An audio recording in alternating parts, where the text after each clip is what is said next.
What's up, KAG? Kung tuloy-tuloy bumagsak ang kripto ng isang taon, kaya mo bang mabuhay ng hindi nagbebenta o mapipilitan ka mag-cut loss kasi wala ka ng cash flow plan? At dito tayo madalas na nalulugi sa bear market. Pag-usapan natin. Let's go! Pag bear market, hindi skill ang unang kailangan. Disiplina. Hindi ka madadali sa volatility. Madadali ka sa cash flow problem.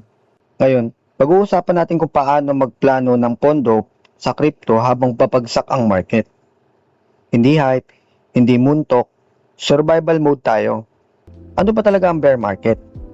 Quick reality check. Ang bear market, hindi lang simpleng bagsak ang presyo. Sa history ng crypto, after ng 2017 bull run, bumagsak ng halos 80% ang market sa 2018. After 2021 peak, maraming altcoins ang nag-minus 70 to 95%. Yung iba 99% pa. Ibig sabihin, kung may 100,000 ka, pwedeng maging 20k na lang at minsan 10k pa or mas mababa pa. Handa ka ba doon? Kasi karamihan, hindi. Ang mindset ng tao sa bull market, mag-hold lang ako. Pero pag nawalan ng trabaho, pag may emergency, pag may bayarin, napipilitang mag-cut loss. Hindi dahil sa mahina siya, kundi dahil walang cash flow plan. Cash flow planning 101 for beginners. Simple lang ang konsepto. May dalawang klase ng pera, survival money at risk money. Ang problema ng karamihan, pinagsasama nila. Halimbawa, may 50,000 savings ka. Nilagay mo lahat sa altcoin.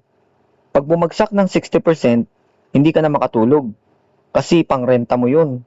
Tuition fee mo yun. Pang grocery mo yun. Maling laro. Rule number 1 sa bear market. Huwag mong ilagay sa crypto ang perang kailangan mo sa loob ng 6 hanggang 12 buwan. Real talk. Kung kailangan mo ng pera, hindi yan investment. Speculation yan na may deadline. At sa bear market, talo ang may deadline. Ang 4 na layer ng cash flow system, survival structure. Ito yung structure na personally mas solid. Layer 1, emergency fund. 6 to 12 months expenses. Hindi crypto, hindi staking, hindi DeFi. Cash or high liquidity. Boring? Oo. Pero ito magbibigay sa'yo ng power na maghintay. Layer 2, stablecoin allocation. Optional, pero smart. Pwedeng stablecoins like USDT or USDC. Pero, may risk din dyan. Counterparty risk, exchange risk. So, wag ilagay lahat sa isang platform. Diversify, custody. Layer 3, long-term conviction bag. Ito yung project na kaya mong hawakan ng 2 to 4 years. Halimbawa, historically, Bitcoin, Ethereum. Hindi ko sinasabing sure win yan. Pero historically, sila ang mas nakaka-recover compared sa random altcoin. Anong mga strength nila? Strong network effect, developer ecosystem, ang mga weakness nila, volatile pa rin, at may regulatory risk. Layer 4, high risk, high reward. Ito yung altcoin, NFT projects, gaming tokens. Dito ka dapat pinakamaliit ang allocation. Hindi 70%, hindi 80%.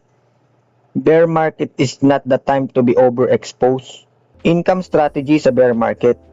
Ito ang hindi masyadong pinag-uusapan. Cash flow hindi lang tungkol sa pagtitipid.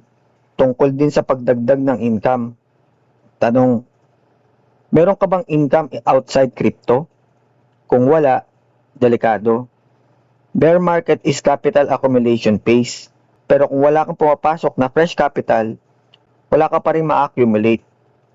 Ano yung mga pwede mong gawin? Mag-freelance, mag-side hustle, mag-content creation, at mag-skill stacking. Hindi sexy pakinggan, pero ito ang totoong alpha. Psychological trap.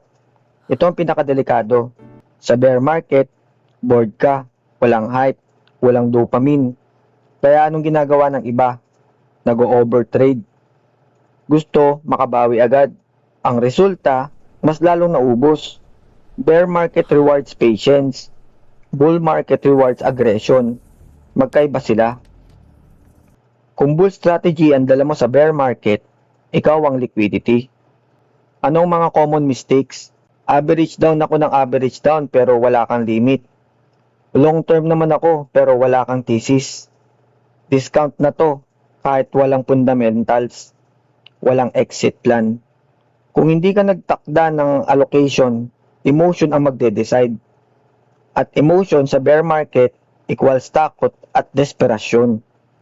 Halimbawa, ang monthly expenses mo, 20,000. Dapat may at least 120,000 emergency fund ka, 6 months. Kung wala ka nun, hindi ka pa dapat heavy sa crypto. Masakit pakinggan, pero mas masakit ang forced selling. Bakit mahalaga ito? Bear market is not for earning fast, it's for positioning. Kung tama ang cash flow planning mo, hindi ka nagbebenta sa ilalim. Ikaw ang bumibili habang takot ang lahat. Pero kung mali, ikaw ang nagbebenta sa ilalim. Karamihan ng millionaire sa crypto hindi nagawa sa bull peak. Nagawa sa accumulation phase. Pero invisible yon sa social media. Walang flex, walang Lambo post, boring season. Pero dito, ginagawa ang foundation. So tanong ulit, kung bukas bumagsak ulit ng 50% ang market, ready ka ba?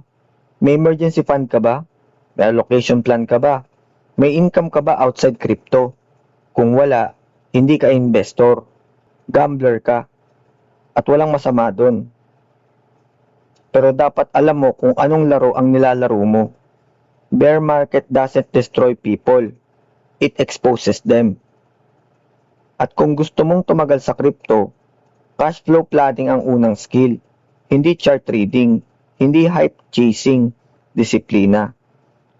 Kung may natutunan ka dito, balikan mo ulit yung structure mo. Ayusin mo habang tahimik ang market. Kasi pag bumalik ang hype, late na para ayusin. Game on!